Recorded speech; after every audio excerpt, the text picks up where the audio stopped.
Hey there. You're listening to the GROUPEX podcast with Tony Zanato. Today, I'm talking with Tim Hayes, owner and manager of Our Gym in Nelson Bay. We chat about how he got into the fitness industry, teaching Cert 3 and Cert 4 in fitness, opening a gym in the midst of COVID, and all things GROUPEX.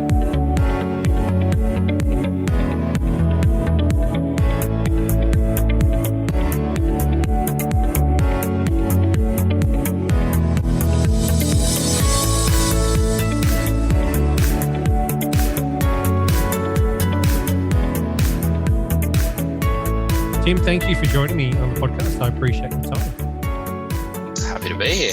Looking forward for a chat. Good. How did you get into the fitness industry? Where did your journey begin?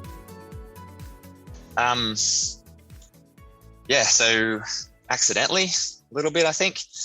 Most of my fitness journey, my fitness career has just been, I wouldn't say thrown into it.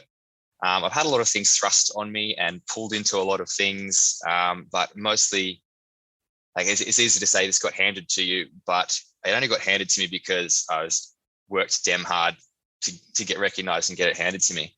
But anyway, let's go back to school. I finished school, and on the day I finished my final exam, I relocated from Newcastle to Armidale. Oh, wow. That's where the family was moving to. Yep. So that was the big transition. I got into uni there. And decided I wasn't too keen on starting my life with a massive HECS debt on something I didn't really feel enthusiastic about. It was like a degree in finance or something. Yep. And so I thought, I'll get a job. Instead of losing money, I'll make some money. And I don't know if you know anything about Armidale, but if your great grandfather wasn't born there, you're not going to get a job that easily. Okay. Yep. So after applying at a few places and hearing nothing from December through to January, I decided to go to TAFE. I didn't like school. I didn't feel like the teachers really accommodated me very well.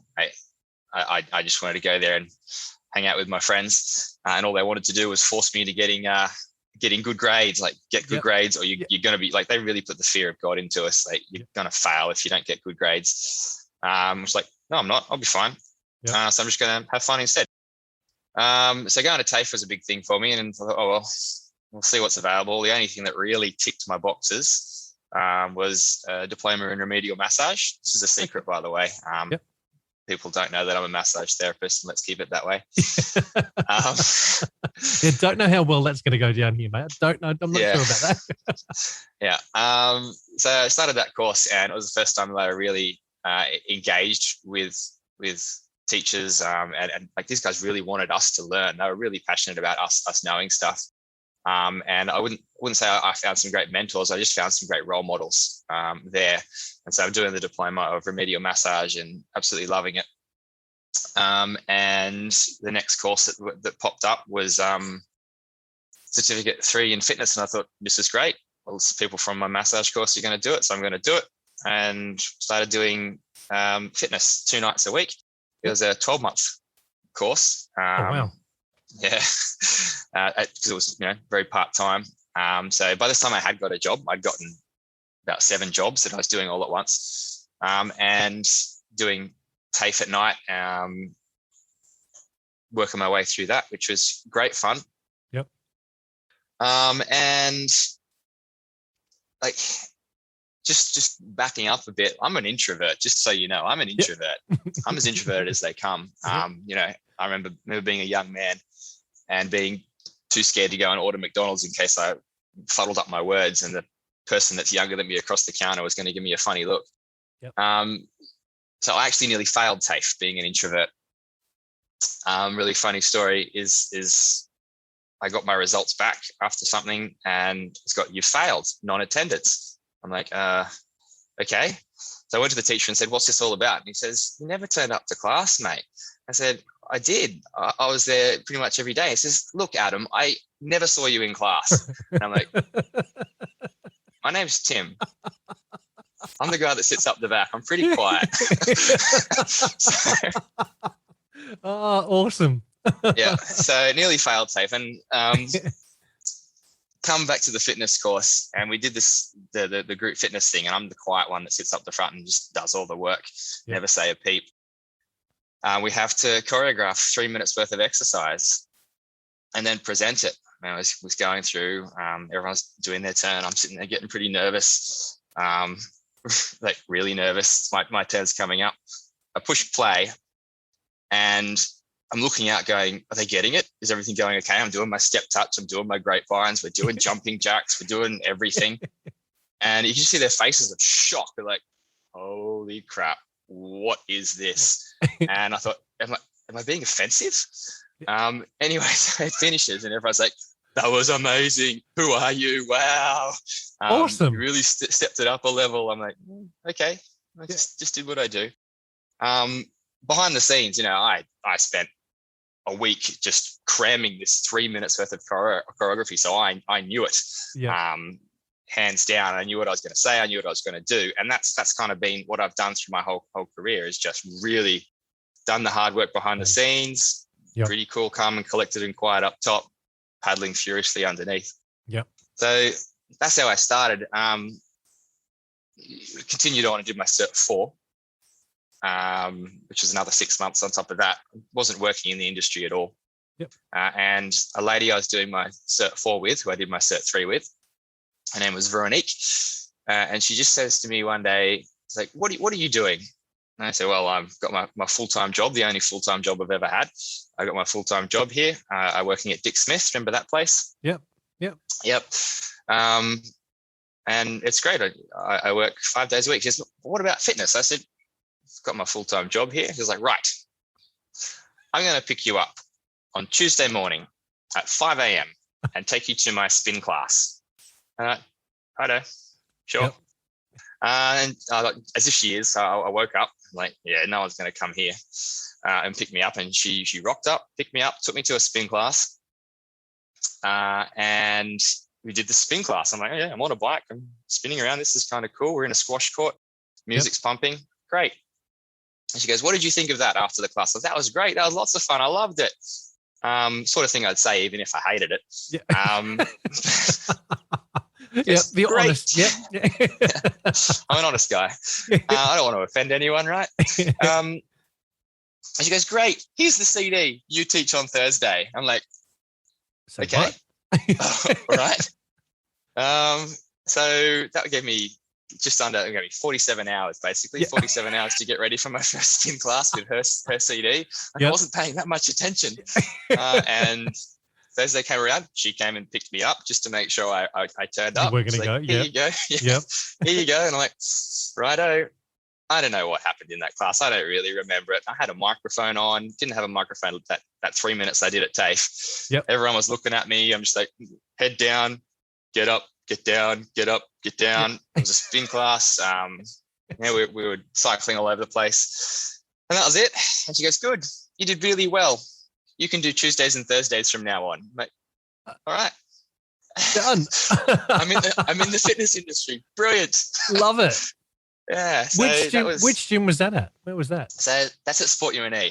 Okay. Yep. Yeah. I'm sure you'll be familiar with Sport UNE out there. Yeah. Yeah. So after that, I basically just added. Ended up doing 2 days a week. My 2 days off from my full-time job at Sport UNE. Yep. Just filling it in with gym shifts. When you had a 2-hour gym shift in the morning and a 3-hour gym shift in the afternoon. And if you were lucky, you got the 4-hour gym shift at night. Yep. And whatever classes I could take on. So I was doing the AM classes and eventually, working 7 days and like getting pretty tired and not really enjoying selling computers to people anymore. Yep. An opportunity came up and to do more at the gym. And I was like, yep, let's do it. So within a very short space of time, I was looking after a gym. I'd never been in a gym before. Yep. Once when I was a kid, I had to go in and do some rehab exercises, and that made me even worse. So that was about my only experience going into a gym, and here I am in a gym. Yeah, I've done the qualification, but now I'm supposed to go and tell that big guy to put his weights away and explain to this person how to do this technique properly when I've never even seen that machine before. So lots of trial by fire. And that's the start of my journey in the fitness industry. And from then, like that's 2004, 2005. from then until now, I've just had all these things, just these opportunities come up. I've been, I wouldn't say pulled around, but just like told, wow, you need to come and do this, And I just go, okay, let's go and do it. Yep. Throughout my entire career, that's basically where I've been led. So when did you come from Armidale down to Newcastle? When did you? It's a bit hazy. So I'm a little bit of a workaholic. I don't know if you've picked that up. And I'm still not very good at saying no, but I'm better at saying no now. And so in Armidale, I was like yes to everything. Like I was working 7 jobs at one time. Wow. When I was in Armidale. Yep. Just because. What else are you going to do there? Yep. So I got myself into the fitness industry and just doing fitness things. And before I knew it, I was actually built myself up to 90-hour work week, which if you do the maths on that, that's ridiculous. Yes. But I just wouldn't say no to anything. So I basically, burnt myself out pretty quickly. Yeah, I was going to ask that. How long did that last? And was that burnout or what? Because that's 90 hours. That's full on, mate. That's intense. Yeah. Well, it's so easy to do. I mean, so I had a class that started at 5 a.m. On a Friday. That's led to, like in Armidale, everything's 5 minutes away. Yep. So it's really easy to go from your boot camp on one side of town, quickly back over to the uni, then quickly back into town and do whatever it is that you're running. Yep. So I actually managed to get through about 1.5 years of doing that kind of load. Yeah, there were down times in that. But I remember there was this one weekend where we went to Filex, which in Armidale, you get on a plane and you go to Filex, and it's a whole big thing. I'd never been to Filex before. Yep. They give you free stuff. Yeah. It's so exciting. And so I'm going around going, oh, what's this? I'll have that. What's this? I'll have that. Not realizing, that all these things are most of these things are stimulants. Yeah. So I was already, pretty run down and chalked up on these stimulants. And I remember going back and just not feeling right. I don't know if it had anything to do with all the stimulants I was taking, but going back to Armidale, not feeling right. It worked out that it was a long weekend. And I didn't say no to working on the Monday of the long weekend. Of course. And I went and did my boot camp for my people. And then instead of going home, I might just go to the hospital. So I went to the hospital, booked myself in, atrial fibrillation. My heart's just going absolutely nuts. And I've been told, you need to stop and sit down for a little bit. So I spent the night in the hospital. And then they said, go home, stab yourself twice a day with Clexane for blood thinners. And if your heart rate doesn't settle down after, I think it was 10 or 20 days, we're going to shock you back into regular rhythm. Back into rhythm. Yeah. And I'm like, oh, cool. It's like part of me kind of wanted to get shocked, and part of me was like, let's just hope it settles down. I mean, it'd be a cool story, right? Oh my God. So I reckon it took about maybe 7 days of sitting on the couch. My heart rate just went back into sinus rhythm, which is great, but it did kind of leave me with a bunch of health conditions that meant that continuing at the pace I wasn't the best thing to do. Yeah. So I kind of pulled back, and then it was a slow transition out. So my life in Armidale was PT, a lot of PT, a lot of boot camps, and also working for TAFE. I ended up, there's another thing that just got thrust upon me. They're like, okay, that guy that taught me TAFE decided to go, to leave Armidale, which is a real shame because he's definitely one of my fitness role models in the industry. He's taught me a hell of a lot and how to be a teacher and how to get the most out of people. Yep. And he left a recommendation there and said, I think you should get Tim to do my job. And so, I'm this young man. I'm like, I don't like teachers. Yep. Do you want to be a teacher? I'm like, sure, I'll do it. So I kept working for TAFE for a little while, for quite a while. I mean, they really opened some doors for me. I've went and taught the course out in Burke and Lightning Ridge. Wow. So yeah, got some of my best experiences of that there. Like it's just driving out in the back of Burke, literally. Yep. and teaching fitness to communities out there so that then they could do fitness within their communities. It was absolutely fantastic. But yes, I pulled myself out and moved back in with the parents in Newcastle, in Madawi, same place as your parents, right? Yep. My wife's parents. Yeah. Yep. And that's the first place you hit coming out of Armidale is Madawi. So that's why I've settled here. It's like straight up to Armidale, back into Newcastle. It was great. So I was still traveling up every second weekend to teach Cert 3 and Cert 4. And then eventually that just kind of petered out. I didn't get my Cert 4 in training and assessment. Like, what do I need to do this for? I hate this. It is the most worst course I've ever attempted. And I'm like, you've got me here as a specialist in the field, as someone with a lot of knowledge and a lot of experience to impart on people. Why are you making me doing this ridiculous HR course that actually tells me nothing? And tick a box, man. Got to tick a box. Yeah, got to tick a box. The fitness industry, not just the fitness industry, but every industry, I feel lost a lot when they pulled in that ridiculous HR. So that kind of pulled me out of that, and then I had no real reason except to visit friends to go back up to Armidale again, and I did do that occasionally. And here I am sitting at my parents' place, just kind of recovering, not really sleeping much because my cycles are all out of whack, just kind of chilling. And I'm in Newcastle. I'm like, what do I do? I got back into sport, which was absolutely fantastic, and I made the commitment to never let my work get in way of sport again, which has been great up until last year.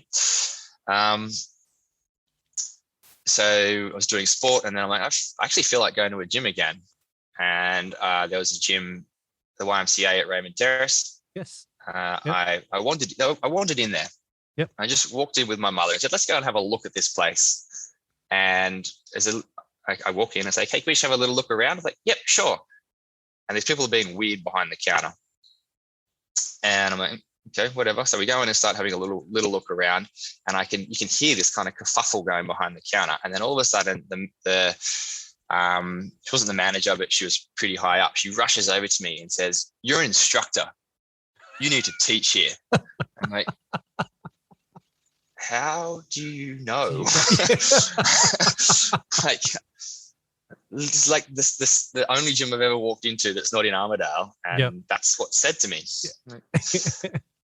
Okay, so we had a little bit more of a chat about just what are you trained up in, and I told her what I was trained up. Lovely.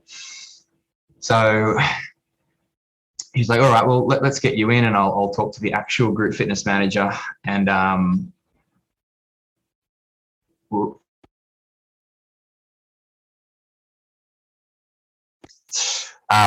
we'll see if we can get you in for a little interview and have a little chat with her. Which she called me up, said, all right, we'll have a little chat. We're not going to do an interview. You're going to teach some tracks. I'm like, all right. So, thank you. Brilliant. Here I am. So I'm going to teach some body combat. So Friday, go up on stage. We'll give you the first. I'll give you the middle tracks. What was it? Yeah, track 4 and track 5, which is whatever. I do this thing. Where I try and it's a silly thing. I try and make people feel nervous for me. So I kind of walked in there and I'm like hunching my shoulders, looking down. I don't really make eye contact. Go to the stage. By this stage, I was pretty confident instructor. I knew what I was going to do, and shadowing for the first few, not really making any eye contact. Put the microphone on. Hey guys, how you doing? My name's Tim. Just going to do some tracks. And the music plays, and then I'm like, game face, let's go. And again, it's just like I'm back at TAFE. It's like this, oh my goodness, what's happening? Who's that? And even the instructor I was shadowing was like, not expecting that. Excellent. So I feel like I was a bit deceptive there. I lulled them into a false sense of security and blew them out of the water. So I got the job working there. and started doing a bunch of classes there. It's so good to get back into just teaching classes, and I was just doing it for the love of it. That got me there. It got me known around the place. So there were a few people, going, "Oh, this Tim guy, he's over at Raymond Terrace. You should go and do his class." And people were traveling to do my classes. Brilliant. Which is always nice. And then I just got this phone call randomly one day out of the blue. And I'm sure you've come across Danny Tippett before. Yes. Yep. And know her. So she just called me and said, "I've heard you're an instructor that might be looking for work." And I'm like, "I'm an instructor." She's like, "Send me your resume. I like the sound of this. Let's get you started." Yep. I've heard good things. All right. She goes, "Yep. And I hear you're a good instructor, so we're just going to pay you above award wage, which is great. And we'll get you in, and we'll get you teaching a bunch of things." And so that's how I actually moved from teaching in Raymond Terrace to teaching in Mayfield for the balance change there. Yep. I taught so many things there. We brought body combat in. We had a lot of fun because they were a 5 gym at the time. They were a 5 gym chain. Yes. Yep. And I got to teach lots and lots and lots, and I started PTing again. Things fell out at the YMCA as management changes, and they get rid of really good managers and get in these dropkick managers that don't know about fitness at all. They got in a HR manager to manage the gym. Yep. Like little box ticker, don't really know what's going on. Yep. Happens in a lot of places. Yeah. So then I left that place and went to just working full time at Balance, yep. which is led me up to the lockdown. Led me up to 2020.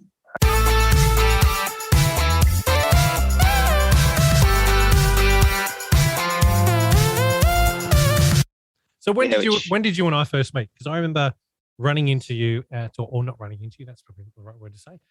Coming across you in the Les Mills world when I was account manager for New South Wales and ACT, and it was a group fitness management seminar, and I'm going to say it was at St Leonard's. Is that right? I think so. Yeah. Yep. I cannot remember for the life of me what year that was, but yes, back then, somewhere between 2012 and 2016, 17. I think I met Miriam there, who was just training up to take over from you. Is that right? I know I met someone there that then became. So yeah, once I left Miriam, I think Miriam took over New South Wales, but Miriam had been there prior to me and then left and went overseas and then came back again. Yeah, so okay. He's sort of been around a few years there as well. But, so it was somewhere in there. I've done this thing my whole Les Mills career where I just go and do things and don't tell anyone. Yep. So like no one knew I was there. I mean that's how I did my first Les Mills training. Yep. It was actually RPM in 2007. Okay. And who was your trainer for that one? Wendy Elphinstone. Oh yes. Yep. Yeah, she was very kind to me. Where was that? Melbourne. Okay. Yep. So we had this spin. When he had myself doing spin and another lady doing RPM, and there was a lot more RPM on the timetable, and she was just getting absolutely smashed. This is back in Sport U&E days. Yep. And I'm like, I know how to make her happy. I'm going to go and do my RPM training, but I'm not going to tell anyone. So I snuck away for a weekend and I made her very unhappy. And I said, "Oh, can you just cover this one class for me?" Yep. And snuck away, went to Melbourne, caught up with some mates, turned up to training on very little sleep. And hey, Wendy, how you doing? That's okay. I got this. I'm a spin instructor. Like, I'm amazing. I don't know if you know, but I'm a spin instructor. And then we did the training. I'm like, "Oh yeah, I know all this. I'm such a big shot." And then we do the presenting. Like back in the day, you got given your DVD and you had to go home and learn it. So I had to come back and present. I'm like, "Yeah, watch me. I'm the bomb." Yep. She gave me a lot of feedback that I thought was really unfair. And then she showed me the video of myself, and I'm like, oh my goodness, I'm rubbish. Thanks, Wendy. Thank you. Yeah. I had the seat down really low, and I had my knees coming up to my chin, and I was just really loose and all over the place. So I didn't have lunch that day, and I just absolutely jammed it. And she was so kind that she passed me. So I think she might have passed me to Shadow. Yep. And then I went back to Armidale and said to the other instructor, I said, hey, guess what I did on the weekend? Look at this, because they already had the certificate. I said, look at this, I'm an RPM instructor. And she just burst into tears. I'm like, oh, that is the best thing I've ever seen. What classes can you do? Like, I know one track. Well done. Yeah. So similar kind of thing happened when I met you. I just kind of snuck down and did this group fitness thing. Yep. Didn't actually realize that another guy from the gym was going to be there. So that was out of the bag that I was actually interested in stepping up in group fitness. Yep. Didn't lead anywhere. Nothing really led anywhere. Yep. But that was kind of the kind of gym that I was working in. Very hard to get up. Yep. And get moving. Yeah. Yep. And where does that bring you to today then? So I was really comfortable. Personal training mostly, teaching about 15 classes a week I've gotten myself down to 2 sites, a site at Mayfield, a site at Nelson Bay. If you know your geography, Madawi is like 25 minutes from each. Yep. So that's perfect for me. I had the dream. I had back-to-back classes. I had perfect days with PTs, and I was doing really well. I was basically only working at that stage, only working because I wanted to keep playing sport, and I wanted to play sport at an international level, which meant traveling overseas and spending a lot of money, because I don't play a sport where they pay you money. I play a sport where you have to give away a lot of money, right? In order to just play it. So that was my life. I was basically just working to do it. I mean, when you work 90 hours a week for a period amount of time, you actually don't have time to spend money. Yep. So I managed to bankroll a little bit. And then out of the blue, no one saw it coming. I'm on my way to work, and we get this stand down order from the gym that I was working at. They just said, don't come to work, come to this meeting. We'll tell you what's going on. They locked us out of the meeting. I couldn't get into the meeting. I think because I was right on time, as opposed to 5 minutes early. Uh-huh. Yep. So, and they didn't really say anything, but they said, just go home, do nothing, and we'll be in touch. So I'm like, all right, this is kind of different. I'll just sit here at home and try and do what I do. And for our members in Nelson Bay, we myself and another instructor there, we decided to do some classes for them. So we started doing some Zoom classes, which was great, just to keep ourselves moving. So many challenges with the Zoom classes, online classes. Like I didn't even have a microphone. Yep. Or any way of making a microphone work, and I ended up digging this really old one from a box of cables and started using that. Eventually, I managed to buy a webcam and improve the sound that way. All my classes are still on YouTube, so you can go back and go to the start and go, what on earth am I watching? I don't know what's going on, to something that's actually kind of reasonable. And I still teach a class a week that I record to YouTube, and you can see all the little bells and whistles that I've learned. I've learned to use all the broadcasting software and make the sound come through really well, but that was such a struggle. Yep. So we did the Zoom thing. I can't even remember. I think we did one class a day, 6 days a week. So had the gym closed? Yeah, gym well and truly closed. Yeah. This is the balance gyms, or every gym, everything was closed. Yep. And then we get to the point where it's announced everything's opening up again. Gyms are going to open up again. I've been hearing these rumors. I'm like, nah, that's not true. They're going to open the gyms up again. They're going to open them up again. And a week before they opened up the gym, at the gyms again, we get this phone call from the manager who looked after the Nelson Bay site. And he's like, oh, they're not going to open this gym up again. That's it. I'm like, what do you mean? Like, yeah, we're just not going to open the gym up again. Which was absolutely heartbreaking. Like, it's kind of a bit of a slap in the face. I did most of my work week was up at that Nelson Bay site. That's where I had all my back-to-back classes. So that was a big kick in the teeth. And I'm like, well, what do we do? Well, what can we do? They've given absolutely no notice to do anything. And so myself and the other instructor, Lisa, it's just kind of having a chat. Like, do we try and open a place? Or we could. Let's have a little look around. And we just kind of just toying with the idea. And all the members, like, pretty much as soon as, like, a couple of days later, the word got out. I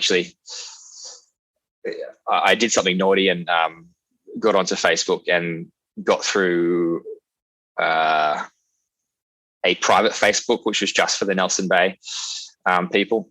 Yep. And I said, just so you know, no one's going to tell you this place isn't opening up again. And I copied something that they sent to all their members, but that people on Facebook wouldn't have actually, like, a lot of them didn't receive the email, because Nelson Bay is kind of like that, the out there place that you don't really pay much attention to. And so I put it on, I was the one that put it on Facebook, and I got a big slap on the wrist from West for doing that and outing them for choosing not to open. And as soon as I did that, the phone just started ringing. They said, what are you guys going to do for us? What's going on? Yeah. Where are we going to do our classes? Have you looked at this place? Have you looked at that place? Like, haven't really done anything yet. That was a big process. We're like, well, can we actually do this? Can we actually do this? And then we went in to get our stuff out for the last time, looking at this gym, and we cleared out all the CDs that were sitting there, and cleared out all of our personal belongings. Yeah. And I said to the guy, what's happening to this place? Like, is anyone going to move into it? Are you going to use it? You're just going to let it sit here? Would West let us use it? And he's like, nah, no chance. No chance at all. No chance at all. And then about a week later, we heard that another gym in the area had approached West's, and they were in discussions with West's about renting the space until they got their other gym up and running. And I'm like, wait a minute, we need to be at this table. Like, and so I bypassed the manager that I spoke to, and I just called up as high as I could and said, hey, we're interested in this. Yep. Who do we need to talk to about it? And it's like, oh, you don't want to do that. It's going to be really expensive. We've had a look at it. The other gym's not really that interested in it because of how much we have to charge. It's just something we have to charge this amount for this space. I'm like, I'll pay it. I'll do it. That's fine. It's like, no, you don't want to do it. You don't want to do it. Like, no, listen to me. I'll pay it. Yep. If it makes you feel better, I'll hang up. I'll go and do the figures. I'll come back and I'll pay it. And I did that. Had a chat to Lisa. Yep. I was like, this could go ahead. We can really make this work. And so we did. We went in there, and I called the guy back and said, all right, I'll see what I can do for you. Maybe I'll divide the place up into half and half so that other gym gets half and you get half. I'm like, no, I'll take the whole space. Yeah. Thank you. It's like, oh, it's too expensive. Like, I don't think you should. How many times do you have to talk me out of this? Yeah, How many times do I have to say, I will do this? I'm taking it, mate. I'm taking it. Yes. So it's like, all right, we'll leave it with me. It was a long process. And, meanwhile, all of our members are going, what do you guys do? We're still doing the Zoom classes. Everyone's still going, what's going on? Where are we going to go to? And that's just the group fitness members. Like, this is a gym that closed with 450 members.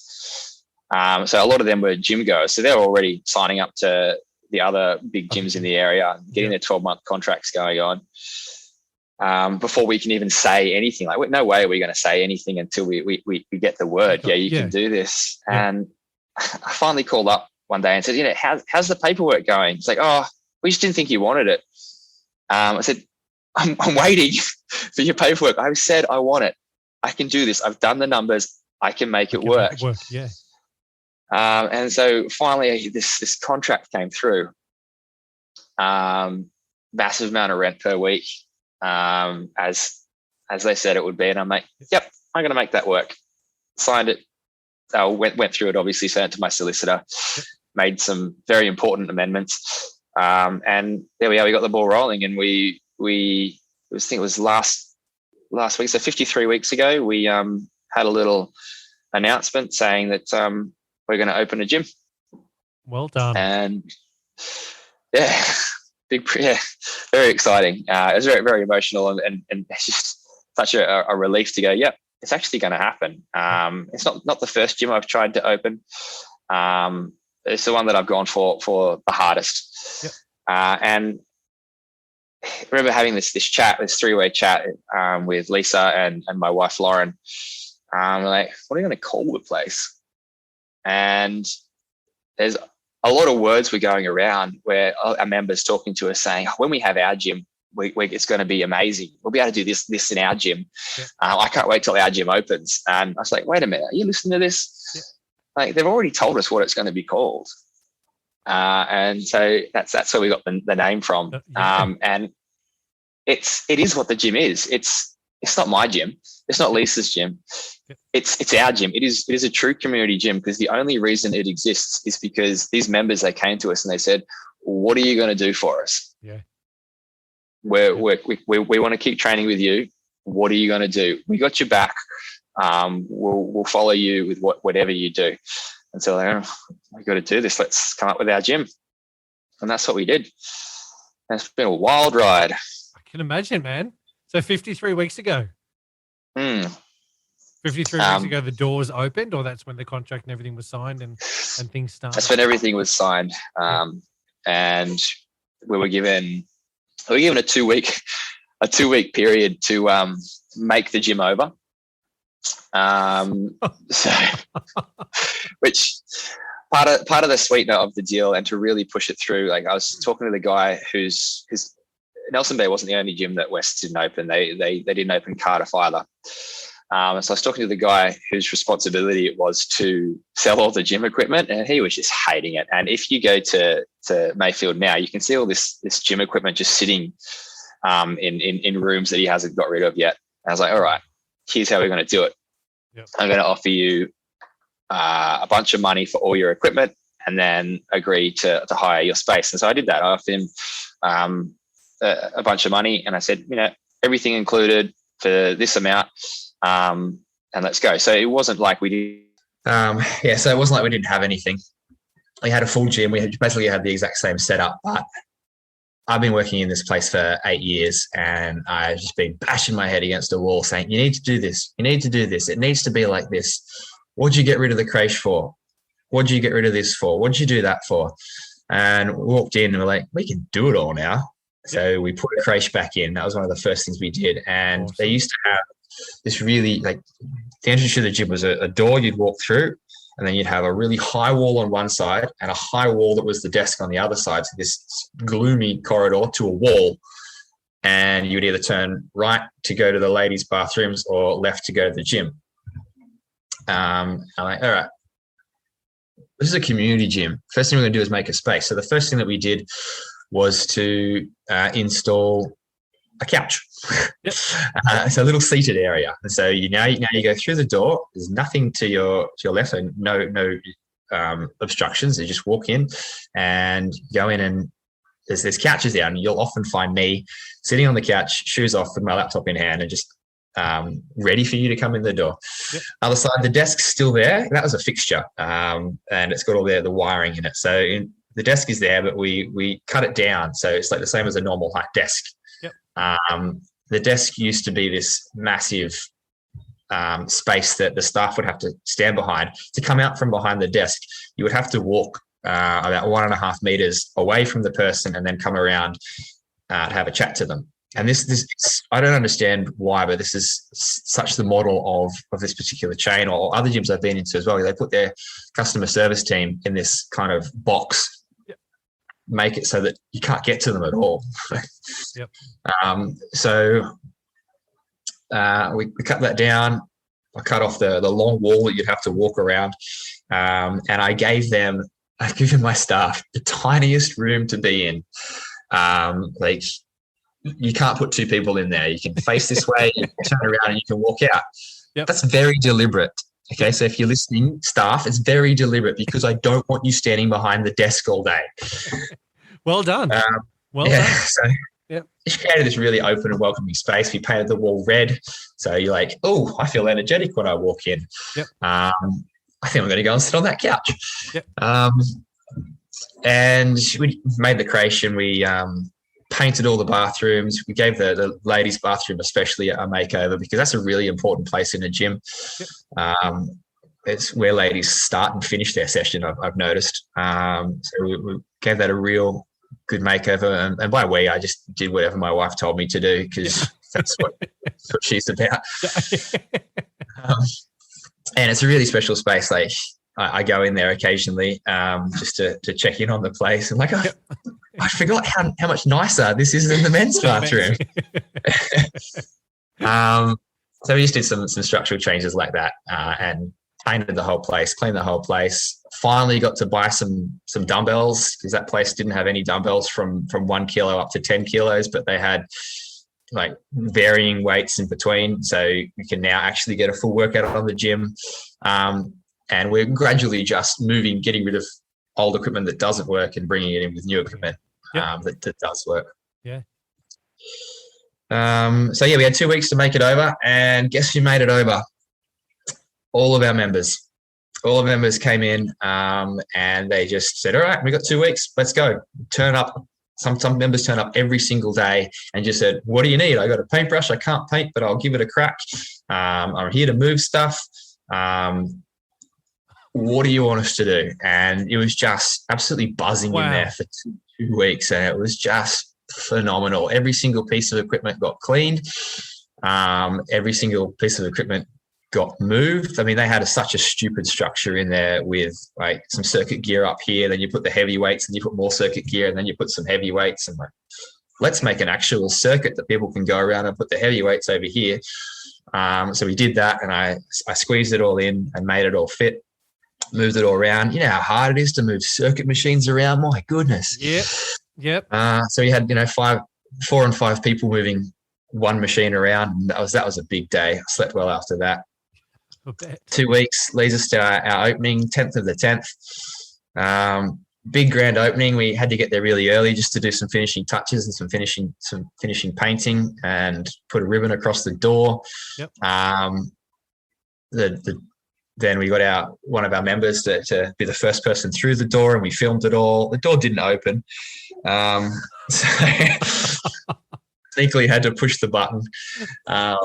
And he came in, and we couldn't find a ribbon. So we just put some caution tape, some red caution tape. He's like, "Oh, I'm going to break this ribbon." And he's like, "It's not breakable." So that was our grand opening. And fantastic. Lisa and I were absolutely exhausted. I can imagine, mate. Wow. And then we had to teach 3 classes. Yeah, we've had 2 weeks of getting everything up to speed. Yeah, we're dead set buggered, and now we're going to go and teach as well. That's exactly it. Not just any classes. So our Zoom classes, we stopped them for the 2 weeks that we had to do the gym. Pretty sure it was just the 2 weeks that we stopped them. So we're still teaching them. But on a Saturday, I do a HIIT class, which is quite popular with people that like to destroy themselves. And so we thought, what a great idea. Let's start with a HIIT class. Oh, fantastic. Yeah. Just add. You're a glutton for punishment, aren't you? Oh, I really am. As you said earlier, you can't say no. You cannot say exactly no. You're right. just like, yeah, let's do this. Wow. Mate. And so you've been open for a year. You've had to, you opened in the midst of COVID. Yes. I don't know many other people that have actually gone and decided to open a gym where a lot of other people would be going, shit, I don't know if I'm keeping my doors open at the moment. I don't know what I'm doing. I've lost members or whatever's going on. You've done the opposite. You've actually gone and opened a gym in the midst of what was going on, or should we say resurrected a gym that had decided to shut its doors. Yep. That's a challenge and a half. I'm stunned, but at the same time, knowing you as I do now, and from what you've said, I think you're the type of person that really enjoys a challenge, and Yep. something like this was going to happen no matter what. So well done for doing it. How have things been in the last year since you've opened it? I mean, obviously we've gone through lockdowns again, and we're currently in one now. But how has everything been? It's absolute madness. Absolute madness. Like I said we were exhausted when we opened. No, that's a lie. I thought we were tired. So I don't know if you remember, or if it was the same everywhere. I'm pretty sure it was the same everywhere. But we opened, and in order to open, you needed to have a COVID marshal. Yes. Every single hour that your gym was open. Yep. And I'm like, okay, that's fine. We can do that. So I did all the morning shifts, and we opened at 5, which I live in Madawi, which is 25, 30 minutes away. So I'm getting up I need to be leaving at 4:30. Yep. So because I leave everything, I measure out my day. So my alarm would go off at 4:21. And I would get up, grab my bag, grab whatever food my dear wife had made me, grab my shake, grab a banana, get in the car, and do something in the car. I don't know what I did in the car, but then about half an hour later, I was at the gym. Yep. And then I was just sitting at the gym, and like, we've opened up. We don't have many members because we're we have a lot of group fitness members. Group fitness starts at 8:45. Yep. A lot of group fitness members, not so many gym members. So I'm there like, I wonder if anyone's going to come in the next 3 hours, but I'm going to be here anyway. Yep. Which Monday was great, Tuesday was great, Wednesday was great. Thursday, I'm like, that door's pretty loud. Creche's right there. I'm just going to put some mats out. Just lie down for a second. And then, that's the door. Hello, how you doing there? Welcome to the gym. So I did all the mornings. Lisa did all the nights, which it was sucky for both of us. Like, she couldn't do mornings. She's got 2 daughters that she has to get ready to send to daycare or school. So she couldn't do them. She had to get them up and ready. So there was no brainer. I was going to do the mornings and she was going to do the nights. But that meant that she wasn't there for her kids going to bed. And like I had a little baby at the time, which all it did was sleep. So like no big issue for me. But I so vividly remember a time when she said to me, my daughters just said, "I don't like this anymore, Mummy. You're never home. I never see you before I go to bed." And that's just heartbreaking to me, like, because she was having to stay there till 9, 10, 11 o'clock at night sometimes. Yep. She wasn't seeing her daughters at all. And, having that COVID marshal requirement was really, really hard on our families in that time. So as soon as that COVID marshal requirement lifted, where it was such a relief. Like, it was then only a requirement that you had to have someone in the gym for over 20, when you had more than 20 people in there. And we never have more than 20 people in here. It's great. So that was real hard. But at the same time, it was actually quite a blessing in disguise. It just meant that we were always there. Yep. And if someone came in at 5 a.m. and wanted to look around the gym, we were there. That never happened, by the way. Yep. But we were there, and we caught everyone. We caught everyone that was coming in. We couldn't hire anyone to do it, because that means we'd have to pay them to do it. Yep. We've opened. We've spent a bunch of money on the renovation. We spent our entire what's it called? Foundation member. Our entire foundation member income was spent on the renovation. Yep. And nothing left over. So we couldn't afford to pay anyone to do the COVID marshalling. We did get staff in to do some reception work, because we've got to do the COVID marshalling, and then we've got to teach the classes. Because Lisa and I was it. Like, we were the only instructors teaching when they closed. We're the only instructors teaching when they opened. So that was us. When we closed, I think they were doing 24 classes a week. When we opened, we just put it up just casually to 35 classes a week. Yeah, just casually, Tone. We just I would just chuck these ones on. Yeah, I've been saying this for years. Been saying you need to put a class here, you need to put a class there, and so I'm like, damn it, let's do it. Yeah, know any instructor friends? Because I don't have anyone up here that wants to come and train. I guess we'll do it all ourselves. You do 17, I'll do 16. Yeah. So that was the start. Tell me you've got more instructors now. We do. Oh, thank God. Thank God. We do.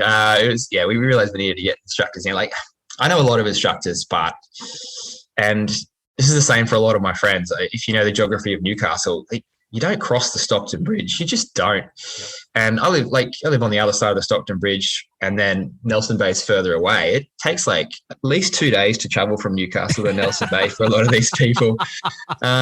Despite the fact that, from my house, it's only 20 minutes each way, 25 minutes each way. It takes so long to get there. Yeah. Yeah. In fact, to backtrack, there was a time when they were really looking, like, we knew the place was going to close at some time back in the balance days, and myself and just the customer service main person there were like, we can't let it close. There was an issue there with some other group fitness instructors that walked out on us just like that. Yep.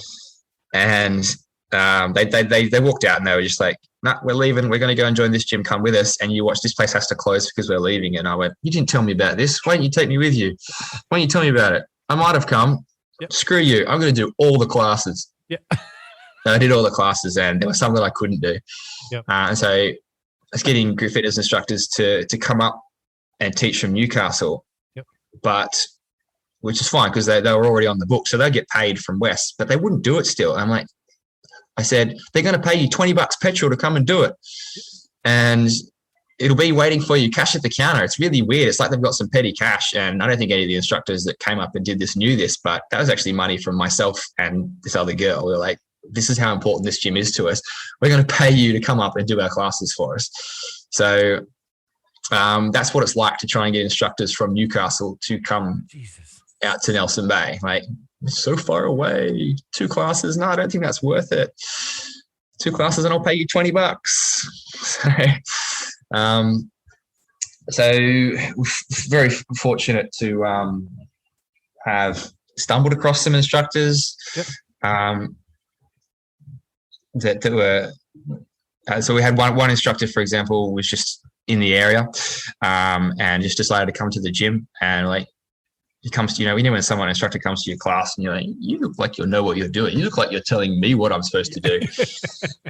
And she said, oh, yeah, hello. I'm not from Australia. I've been in Australia for a while. I'd like to, I teach this program. Like, brilliant. Yep. You're on. When can you start? Thursday morning. Yeah. Here's the CD. Here's the CD. Yeah, so that's where we got one of our instructors from. Another one of our instructors has been talking to me for about 6 years about, I think I might like to teach. I'm like, okay. I never take it any further when someone says that to me. Yep. Like, I think I might like to teach. I've learned that lesson. You need to come at me with more than I think I might like to teach. You need to come up with me and say, this is something I really want to do. How do I do it? Show me what to do. I've planned these moves. Check this out. And so she's been saying this thing to me for a little. I think I'd like to teach. I'm like, good. Excellent.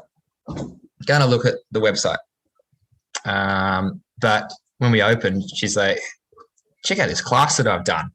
I think I'd like to do this. I'm going to make myself available. So I'm like, all right, that's the kind of rhetoric that I actually am interested in training someone up with.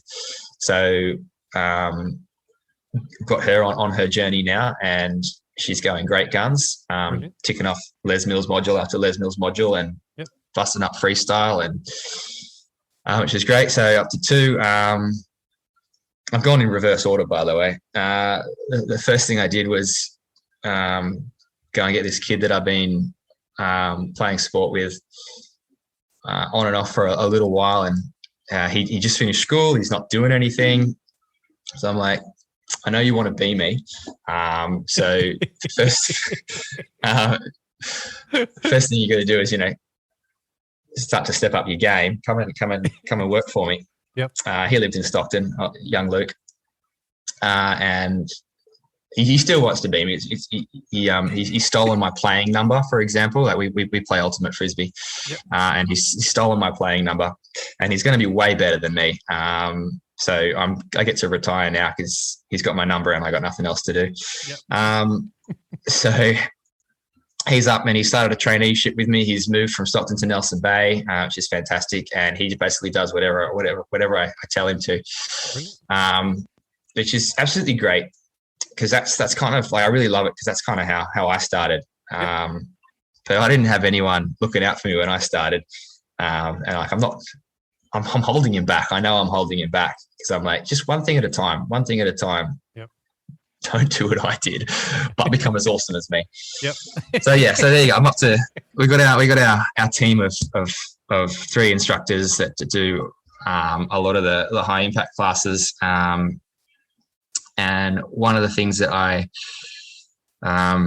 really wanted to do was, do you remember how I said about the group fitness? Not the group, the staff manager. Yep. That was given the $20 for people to come up and teach. So she actually got pushed out of working for them a year before her long service leave. She got just bullied out of working for them, and went and got a full-time job about 4 weeks before we said we were going to open. And like, I really want you back. A lot of members come in just for you, and a lot of people still will come in just for her. And so we sat her down and said, "How's your job going?" He's like, "It's okay. Do you want another one?" And I'm so happy we got her on board, and she's really stepped up. And one of the things that she's always kind of wanted to do is instruct. Yep. And so we've got her finally teaching some classes there, and so she teaches our seated strength class, which one of my favorite classes, where you just sit down and have a chat to a bunch of people on fit balls and make them move. Yep. And I think we've got 4 people that teach that class, which I might talk about a bit later, just about how I structure the group fitness timetable. She's the one they love the most.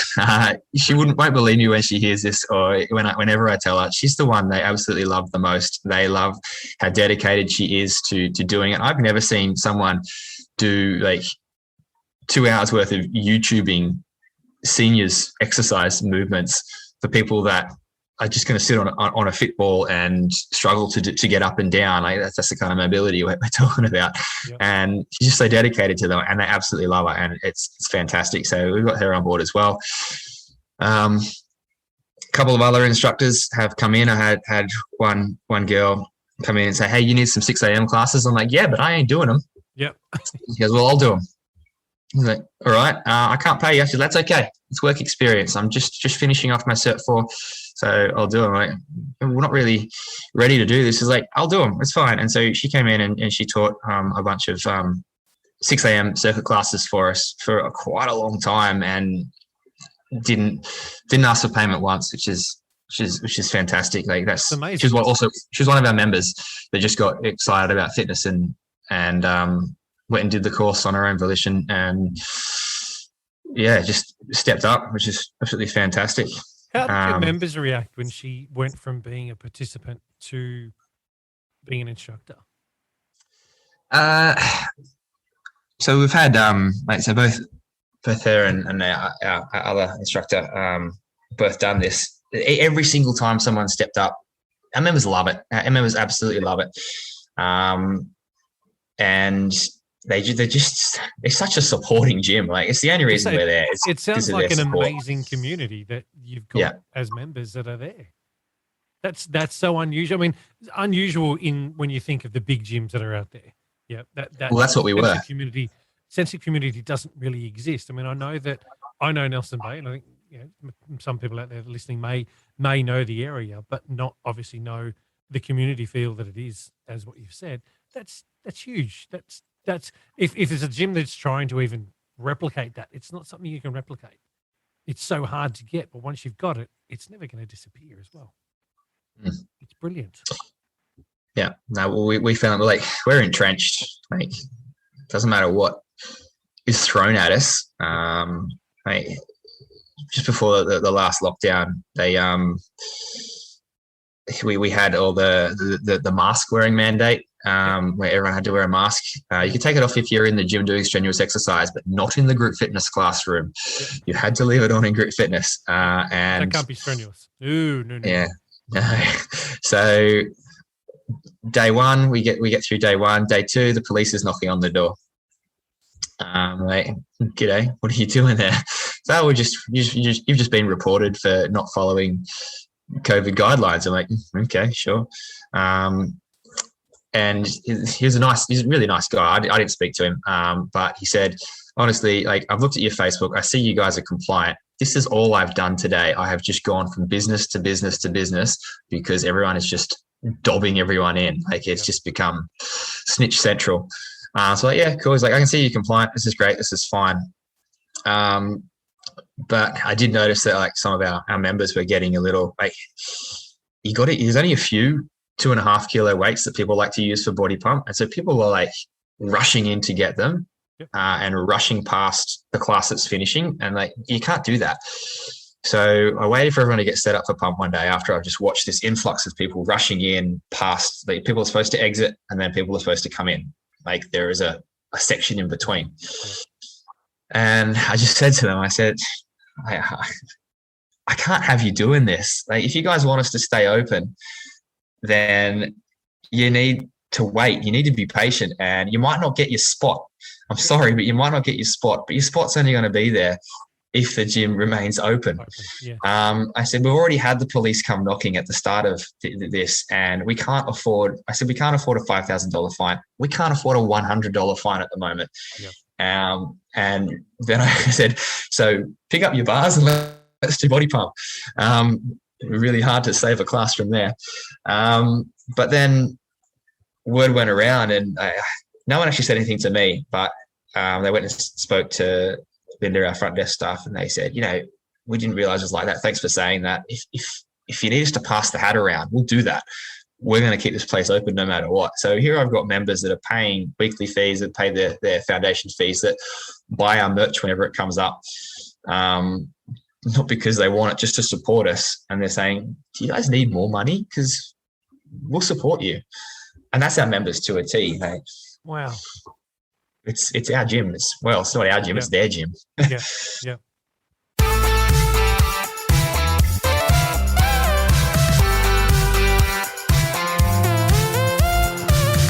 Let me ask you this question then. So if a member today, or let's say tomorrow, today it's like 9 o'clock at night or whatever it is now, tomorrow morning someone rings you and says, hey, Tim, my membership down the road has just finished.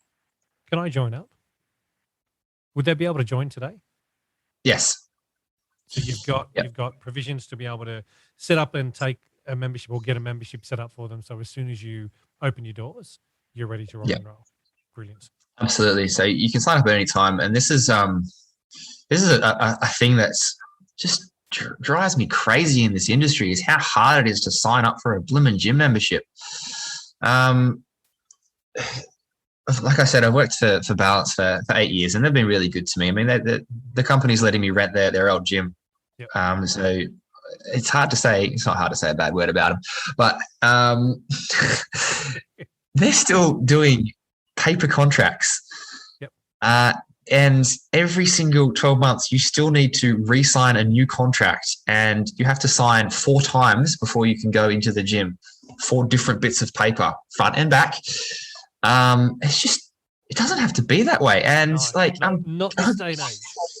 I'm going into this going, okay, we've got to get this contract side of things. What's the minimum we need? I'm like, we just need that. All right, let's get some tablets. Okay, so we don't have any paper in our gym. Like, the printer barely works. So everything's done electronically now, and I I still work at Balance. I still have one class a week for two reasons. One, I'm a year off my long service leave, which they give to casuals, which is great. And the other one is I still need an income. So I'm still teaching for other gyms.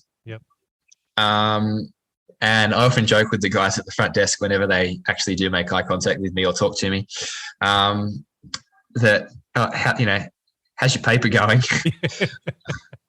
They said, oh, they're talking about getting tablets. I'm like, yep, we've been having that conversation for 5 years.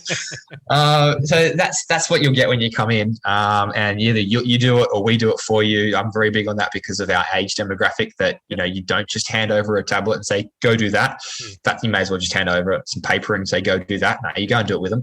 But the other thing is a lot of people coming up on holidays and, we're not a 24-hour gym, but we're not staffed all the hours that you can get in. So you can sign up online and people will ring us up and say, hey, when can I come in? I've got to come in and sign up? Like, no, you don't. Just go and sign up online, pay online, call me when you get there. I'll let you in. I'll teach you how to get a tag. Like I just say, tags are there in that box there. Put it on that thing. There's your gym membership. Like we've got members I've never seen just because they come here on holiday and that's great. And so everything can be done online. No hassle whatsoever. So you can go and sign up right now, wherever you are in the world, and become an Our Gym member. And you never even have to turn up. It's okay. Just sign up.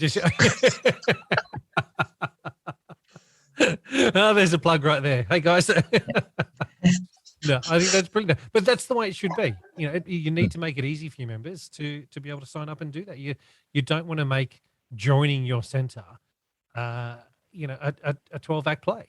It just needs to be as simple as, I'm interested. What's the pricing? Yeah, great. What do I need to do? Exactly. Fill in the details. Here, away you go.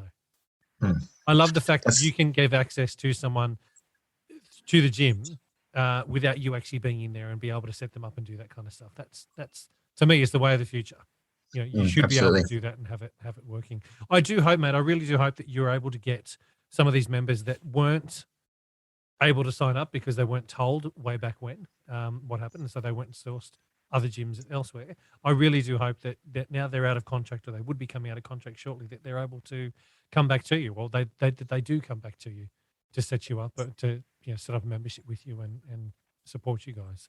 It does sound like you've got an amazing community there, and I wouldn't be surprised if if Auntie Gladys hadn't shut us down, that I'd easily say you'd be over 600. And I hope that it does happen for you. That by the end of the year, once we're able to open back up and get back into whatever the new normal is going to be, I hate even saying that, but whatever's next for us, I can't see it not happening. Yeah, it'll happen, and it's going to be really hard. Like today was hard with what Gladys said, saying that you can only participate if you're double vaxxed, right? Which is good for a lot of our members because they are double vaxxed and they really rush through straight away. But there's always that demographic that's not going to have the opportunity to do it. And like a gym that's been established for a while, they'll be like, yeah, that's okay. So 70. If we get the target of 70%, we're not going to get that in Nelson Bay. Yeah. But if we get that target, that's 30% of your members that can't actually come to the gym. You've still got to stay in your house. So to me, that's like, I need every one of those members. Like we just hit our first target of 500 members, and we just had started having the conversations of we can start paying ourselves a little bit. Yeah. But now I've got to take 30% off, or it's probably going to be closer to 50% off. And then there's those people that it's going to take, like, how long is it going to take before people can actually go and participate in society again? Yeah. And start getting back into the gym. And I'm booked in for my first shot on the 19th of September. I can't get my second one until the 10th of October. That's so far away. I'm what, a month and a half or whatever it is before I can really get back to some form of normality and get out there. I can't even go out. I can do my 1 hour of exercise, but I can't go out and socialize or do anything else. It's just like, wow, okay, and look, don't get me wrong. I've been working from home since the end of March last year, so I'm used to being, and going out was just going down to pick my daughter up from school of an afternoon and then come back home and get back into work again. But still having the freedom to not be able to do stuff is a challenge, and especially for a gym owner, having those members that aren't able to come in if they haven't been able to get, or if they don't want to even, not just haven't been able to, but if they don't want to get the shot just yet for whatever reason, their own personal reasons, then that's really impacting. I mean, not only that, let's be honest, when the gyms opened back up and it was the 4 meter square rule, what's going to happen when gyms open back up next time? Is she going back? Are the rules going to go back to that, or are they going to be worse? Are they going to be, oh no, it's going to be 8 meters squared? How do you operate under those conditions? How do you survive as a small business when you've got all your overheads as it is? Are Balance giving you guys rent-free period at the moment, or are they still charging you full rent? I don't know.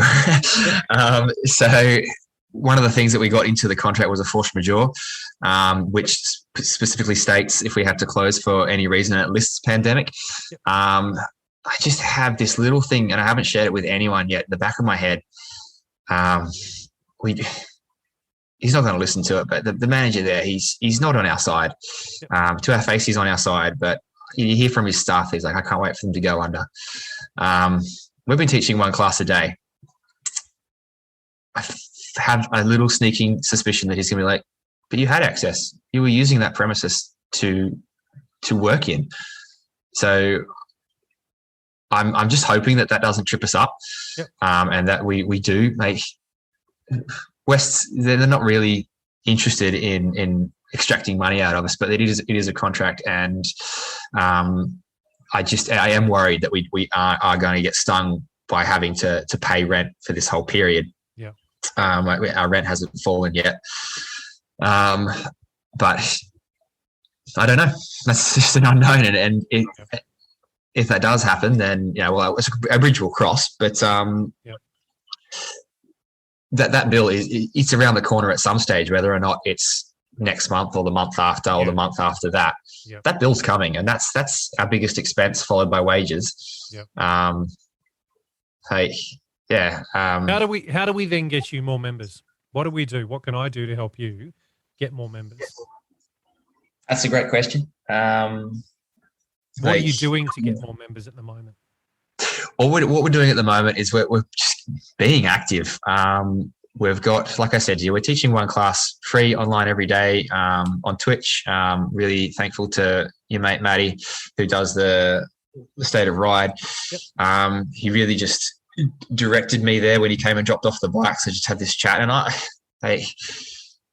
I've been thinking about doing this online thing since before I thought about opening a gym, and I've always just kind of I could do this way. I knew about Twitch, but he's actually doing it and making a real go of it. And so we do our classes over Twitch at 9 a.m. every single day, and it's just free into the community, and we're in every community notice board, and we're getting it out there, and I'm reconnecting with people from Armidale, tuning in and doing it, and my friends they're never going to come to the gym are coming in and doing the class as well. So I'm a big believer in giving to get.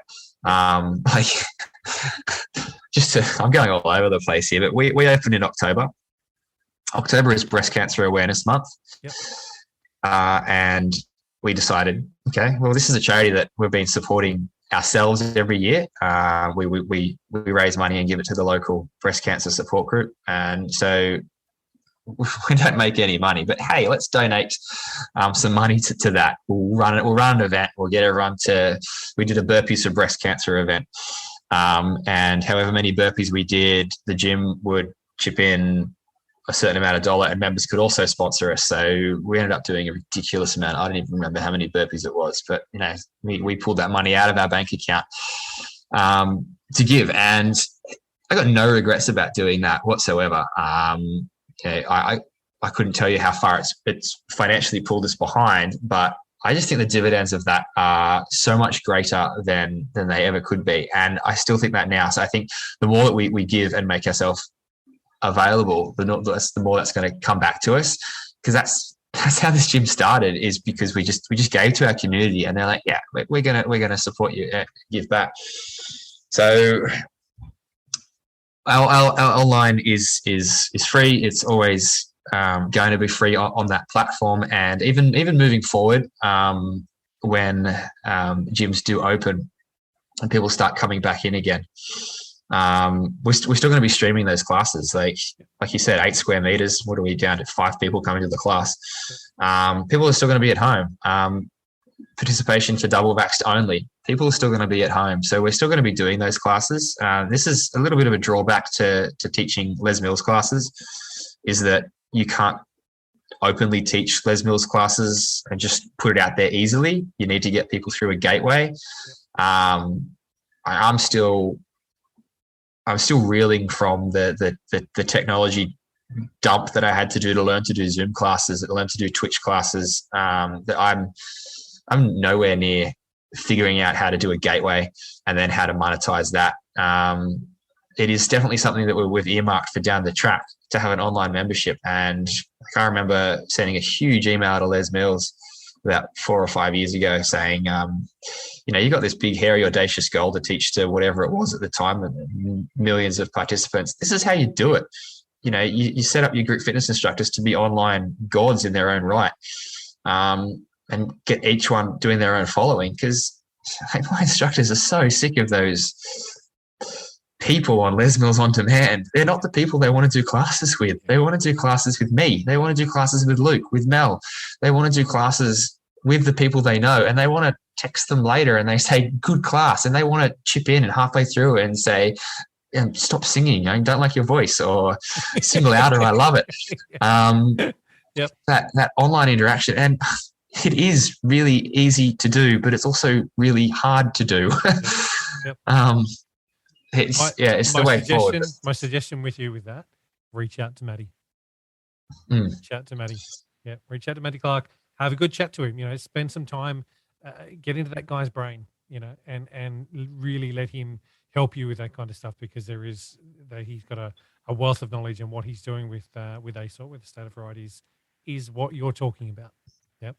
And it can work. It can really work. You can monetize it. You can be having a membership in that regard as well. So your members that can come in for live classes, fantastic. They can still do it, but you can still have a membership for those that want to offer. And your community would pay you a membership for them to be able to do stuff at home in that way as well. So definitely have a look at that, and definitely think about what that opportunity is for you for now, and also when you open, because I think that could really help you get up to that 600 mark quite quickly as well, especially if you're still running your normal classes, and it's those live classes that you're going to be broadcasting in that way. Then exactly right. Because for the future is really unknown for our industry. We don't know. There's talk that there's be passports and all that kind of stuff. It's got to be a COVID passport or whatever I read this morning in relation to. We don't know what the future holds. We don't know what the landscape looks like. But I think as long as we're starting to think now around what that is and what it could be and what we could potentially be doing in that space, I think that's where it is for right now. But have a chat to him, see what you can come up with. Yeah, for sure. Yeah. Now I'm just going to go off tangent for a second here. Is there anything else you want to discuss, or you want to bring up with this? I'm going to say this is an opportunity for you, not so much to air dirty laundry, but if there's stuff that you want to bring up, because this is, as much as this podcast is about me having a chat to everybody and getting to know your story and sharing your story, it's also an opportunity for you to promote something that you guys are doing in there that, as an example, you may be going through something, and someone in Tassie may be going through the same thing, and you may be able to share part of what you're doing that they can connect with. Is there anything else that you want to bring up? Anything else you want to talk about? That's a great question. There doesn't need to be. It's more. What I say here right now is freestyle. Yeah, we've had our chat, and I think what we've gone through, what we've chatted through over the last an hour and a half or whatever it's been, has been great. And there's going to be some amazing content which I'm going to be able to get from it. But if there's anything you want to talk about, if there's anything you want to ask, I think I can talk about the biggest struggles that we've had. Yep. That's what I think I got a lot out of the previous podcasts, is just what people struggled with. And I sent the podcast to Lisa, and she's like, that's like my last year. That's exactly what it's felt like. So it's so encouraging to hear that this is not new. This is what everyone goes through. Like biggest struggles, it's timetabling. It's knowing when a class is working and when it's not. Yep. I've got some pretty high ideals, like high expectations. And like I said to you, like 8 years working for this place and just going, no, this is what you've got to do. This is what you got to do. And my biggest gripe about this industry is that people are in this industry and it's so clear that they're in this industry for them about what they can get. And they forget just so readily that it's a service industry. Like that's actually part of our, like you become a staff member, you need to read our ethos, and our ethos clearly, that's the first line of our ethos is that the fitness industry is a service industry. That's exactly what we do here. We're continually striving. We always like my staff. They're a little bit scared of me sometimes, I feel, because they know that I'm always looking for that TLT, and I think that's the most important thing. TLT, tiny little thing that makes such a huge difference. It's also the TLT that makes no difference unless you don't do it. Yep. And so it's all the way down to just making sure everything's clean and presentable, and it's to the hello at the door. And I was so encouraged to hear a lot of the people you've interviewed have said that this is the most important part is the hello at the door. It's the fostering of it. We've just got a new girl started with us. Absolutely bless her. She's just turned up one day and said, I don't like going to school. I want to come and work in a gym. So she worked out with the school that she comes to us a couple of days a week and does work experience. It's fantastic. Awesome. And she got a job out of that. So we now employ her every Saturday and 2 nights a week to run the gym, which is great. She's not allowed to do her Cert 3 yet. She's too young. Yep. And she can't do any training yet, and it's killing her. But I'm putting her out of her. I put every single one of my staff members out of their comfort zone.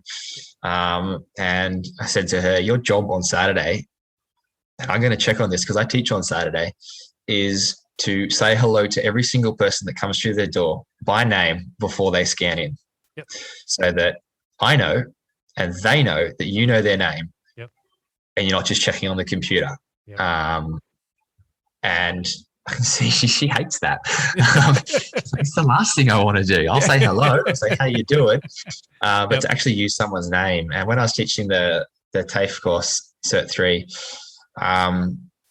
we would do all the weekends, and you'd get to Sunday afternoon and it was like, is it time to go? Is it time to go? I want to go. And after I've done all the content, I actually produced this extra module, which said, okay, this is not compulsory, this bit. This next module is something that I'm giving to you, and it's called How to Survive in the Fitness Industry. Yep. If you want to go home, go home. If you're not interested in this, if you got this, go home. And some people would leave, and that's fine. But a lot of people would stay, and it would just be this little half-hour, 40-minute talk on how to make it in the fitness industry. And one of the points was just learning people's names, how important it is to learn someone's name. Like, that's them. That's a huge part of their identity, and we just don't use them anymore. So that's just one tiny little thing that makes such a massive difference in every single regard. Other things we struggle with. It's been mentioned before, but staff. We got great staff, and we pay all our staff above award wage. Like, they're all getting way more than they should. Yep. Lisa and I are not getting anything. We're getting them, and it's really hard some days because when there's not enough money in the bank account, it comes out of my bank account. So we don't have a loan.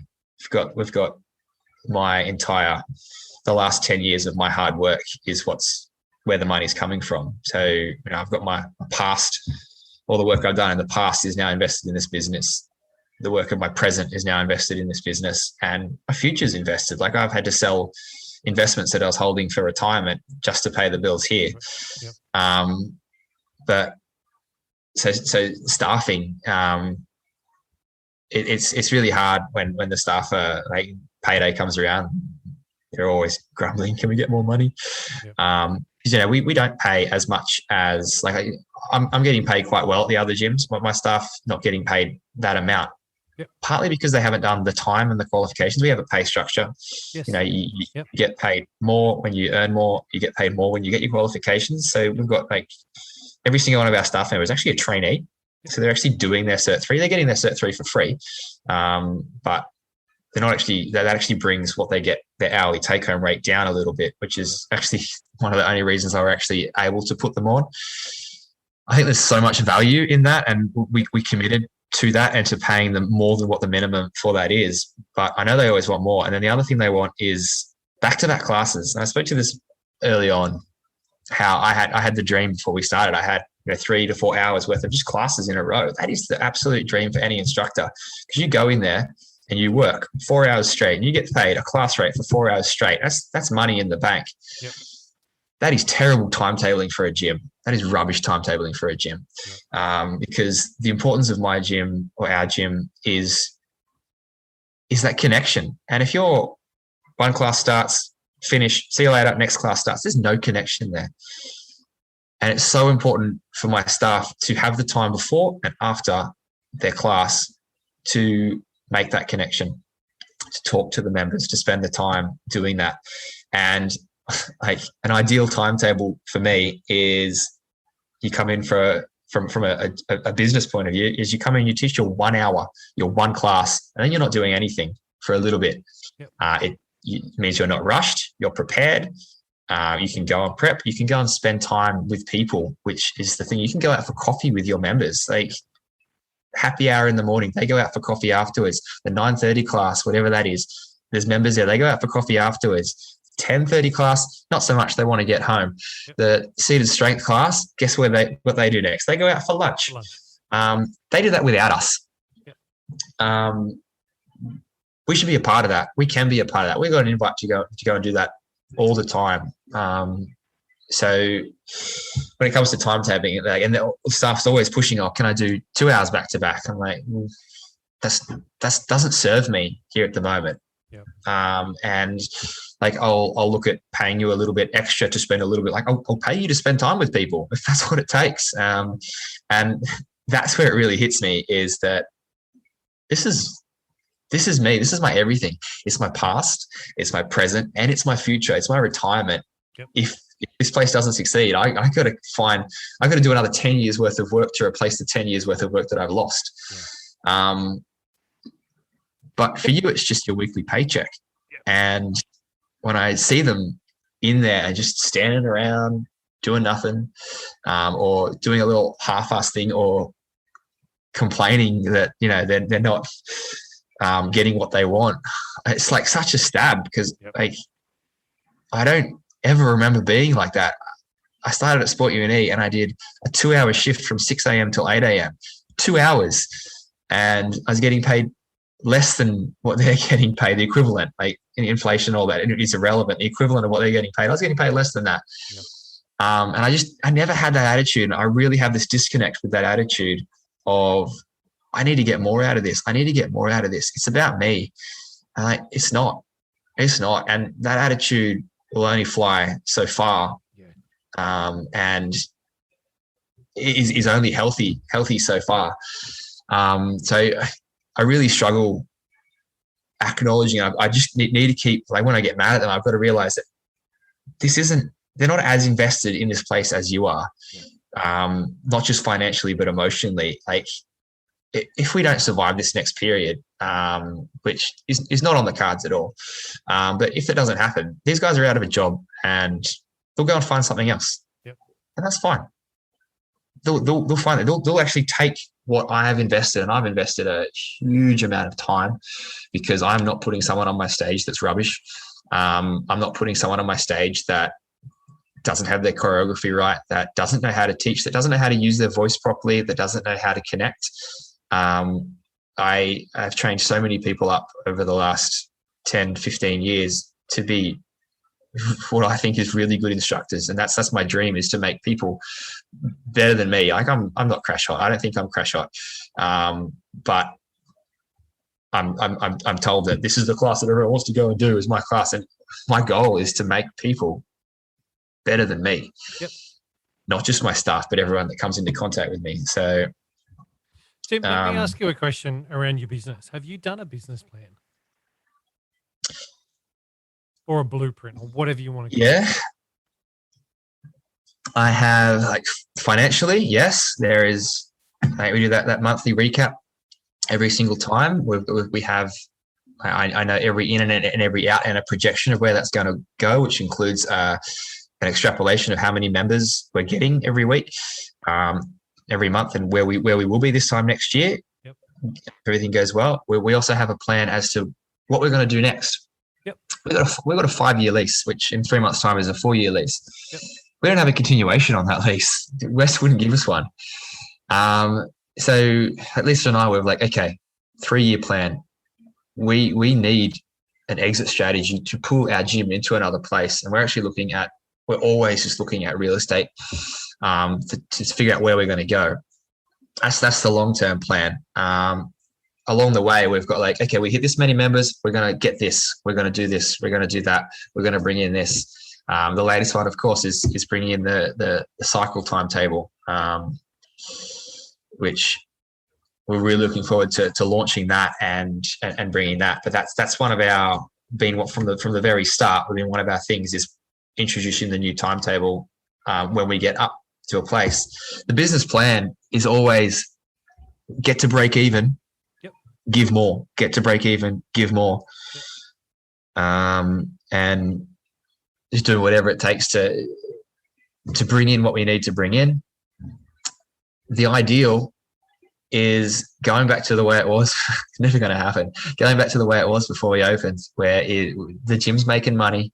I'm just getting in there to get the money from the classes that I teach. Nothing else. I'm not here to make a lot of money. I'm just here to get my life back to the way it was. Go and teach my classes, get paid for what I do, have an awesome kick-ass gym that's firing, and train up a bunch of people to be better than me, so that I don't have to be teaching combat when I'm 50 years old, and body attack when I'm 50 years old.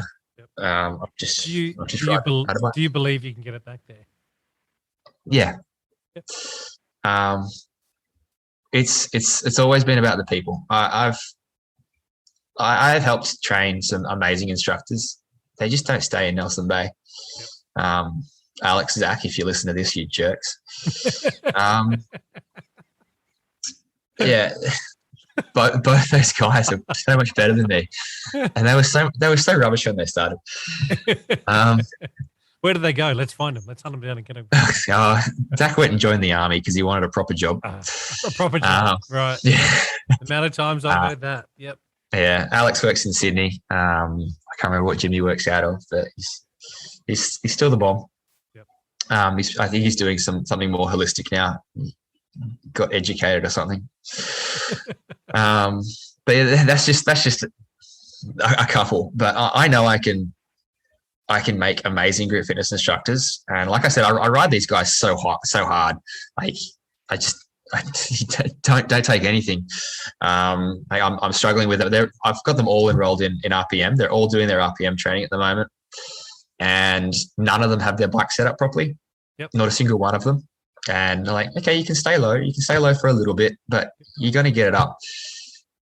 These guys don't know what's coming. Like, I'm not going to let them teach without bike shoes. I'm not going to let them have poor technique on the bike. I wouldn't get a pump instructor on stage who couldn't do a squat. So I'm not going to get someone up there that doesn't have their seat at the right height or their handlebars the right height. And then there's the TLTs. Like, I'm not going to let them put anything on the bike. Like no towels hanging over the front of the bike. I want participants to be able to see your legs as they move. Get your drink bottle off the bike. It's a barrier. Get it out of the way. Yep. And then there's the physicality of it as well. If you're not getting the right resistance and hitting the right pace, you're not going to stay on that stage very long. I'm sorry. Yep. And I'm riding them so hard at the moment, and I'm telling them, you guys need to be ready to teach the week we open up. I don't know what week that is, but you're going to be ready to teach a cycle class and your full RPM class, because I'm not teaching another 15 bike classes a week. So I'm so into those guys at the moment about that, and they say they love it. But I'm going to continue to keep riding these guys hard until they are where I expect them to be and where I want them to be, and I know they can get there. it's just the push, and I give them a lot of time. Yep. A lot of time. But it sounds like you're very dedicated. You've got it sounds as well like the team you're creating is the right team for your place. Yeah, it's not. There's so many clubs that I've spoken to over the years that, we'll go, hey, yeah, we need to find an instructor. Oh, you can teach Monday 5:30. Yeah, cool. All right, go for it. Did you even audition them? Did you really have a chat to them, or is it just because they're available and can teach a class that you put them on? Well, hang on a second. That's the easiest way to kill your gym. If you've actually got an instructor that fits with what you're doing at our gym, then you know that your members are going to be happy. If they're not the right fit, your members ain't going to hang around. They might be vocal. They might turn around to you and say, we don't like this. But if that instructor just rocks up and just does what they're doing and isn't got a right fit, like what you're doing and you're writing your instructors hard, that's when you're getting the right fit for them. That's when you know that what's going on is going to be right. That's how you know you've got success. Yep. The big chains. How many big chains that you've worked for? How many I've worked for over the 20 odd years now I've been in this game? Yep. That just had someone rock up. And I even did it way back when I was group fitness manager at North Sydney. Yeah. Oh, cool. You can teach on Tuesday. Brilliant. Come on in. Yep. Flat I think it's absolute madness. 75 classes a week. I don't have time to do that. I know all the excuses under the sun. Mm-hmm. I was lucky that the team that I actually had were great, but at the same time, I think in a smaller, in a community-based gym, you need to make sure that your staff are the right fit, because if they're not, that's your undoing straight away. So what you're doing, mate, well done. Well done for sticking to your guns. Well done for actually training them up in the way you are. I think that's also, it shows how, from what you've said, that's how you were trained up, and so that's what you're passing on as well. Mm-hmm. Which I think is brilliant. I think that's how I wish I was trained up. You were in a roundabout way. I think you were, even though yes, you were thrown in the deep end, as you said. Here's the CD, go for it. But everyone that you've come along, everyone that has given you or seen something in you in a way, has given you the tools to do what you're doing now. Yeah. You've taken bits and pieces from each of them and sort of gone, well, that was a bit shit. That was great. That was shit. That was great. Yeah, okay. And put all that together to do what you're doing right now. Yeah, mate. For someone who's an introvert, you're doing well. Thanks. Someone that's an introvert, you've sat here and chatted to me for 2 hours. Yeah, right. And divulged a whole lot of information, which I'm happy, very happy. Yep. Good. Glad I can make you happy, Tony. No, mate. It's not about making me happy, mate. It's about people that are going to be listening. Yeah, but the story that you have shared, I know there's going to be people out there that are going to gel with this straight away. So thank you for opening up. Thank you for talking in the way that you have. Thank you for sharing everything that you've shared. I really, really appreciate the time that you've spent with me tonight. So thank you. It's been my pleasure. My absolute pleasure. Well, that's it for this chat. I hope you're enjoying what you hear. Next week, I'm chatting with Taylor Hocking of Future Fitness 24/7 in Cobram. Until then, stay safe. May we meet again.